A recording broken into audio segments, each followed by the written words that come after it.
Another wave of hype around AI generators, and I think you, like me, are already tired of figuring out where the video is fair and where it is not. Super realistic Sora, Google, VO3 and etc. videos are freaking everyone out, from casual viewers to professional YouTubers.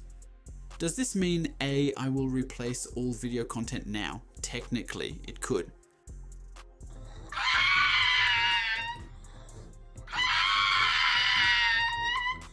But in practice, why?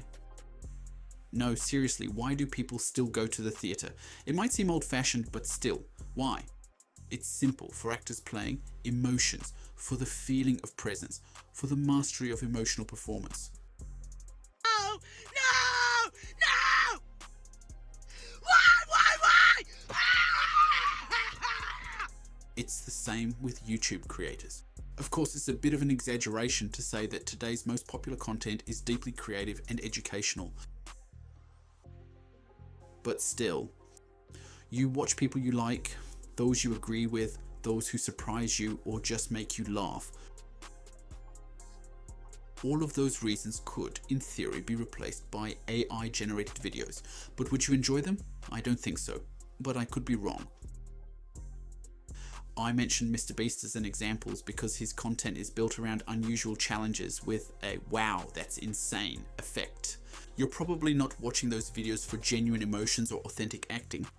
And if that's the case, then yeah, AI could easily recreate those reactions and expressions. Of course, fans of big YouTubers will still watch them and similar content, but will there still be that same wow effect once hundreds or even thousands of smaller YouTubers start producing similar AI challenge videos? There's a saying, if you can't beat it, lead it. But here's the real question. Would you actually enjoy watching AI videos from big YouTubers, knowing they were made with minimal effort for a $20 to $30 monthly subscription? Wow, you must have a very large budget for content creation? I have got a computer.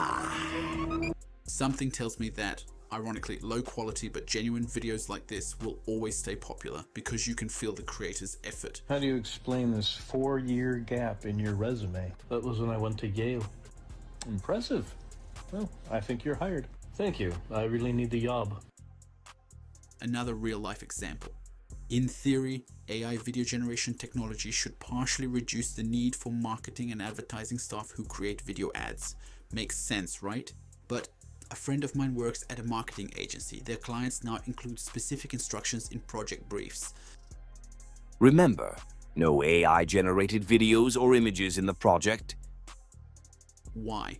First, we're not paying you for AI prompts.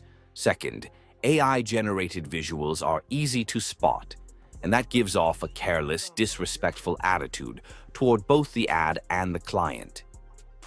Most likely, AI videos will take over these niches: background content, landscapes, visual loops, cheap advertising, informational clips without soul, but they won't kill creator-driven content where the personality matters. Right. We can also recall the news about the Hollywood AI actress, supposedly a new milestone in cinema. Seriously? Are you the Lulu? People who say that must be detached from reality. No one's going to the cinema to watch a full AI generated movie with AI actors. Are you sure about that? Would people watch it for free on YouTube? Sure, but pay money for it? That idea is dead on arrival. Because with that approach, you could create a copy of this super paid AI actress and hold constant castings for her on a leather couch. But no one would do that, right guys? It's the same story with AI models for adult content. No one's going to pay for that. Fuck. Forget about everything what I said before. We're all doomed. Or am I wrong? I'm interested in your opinion in the comments. Was this video helpful for you? Then hit that subscribe button. Do it! Just do it! Just do it! Just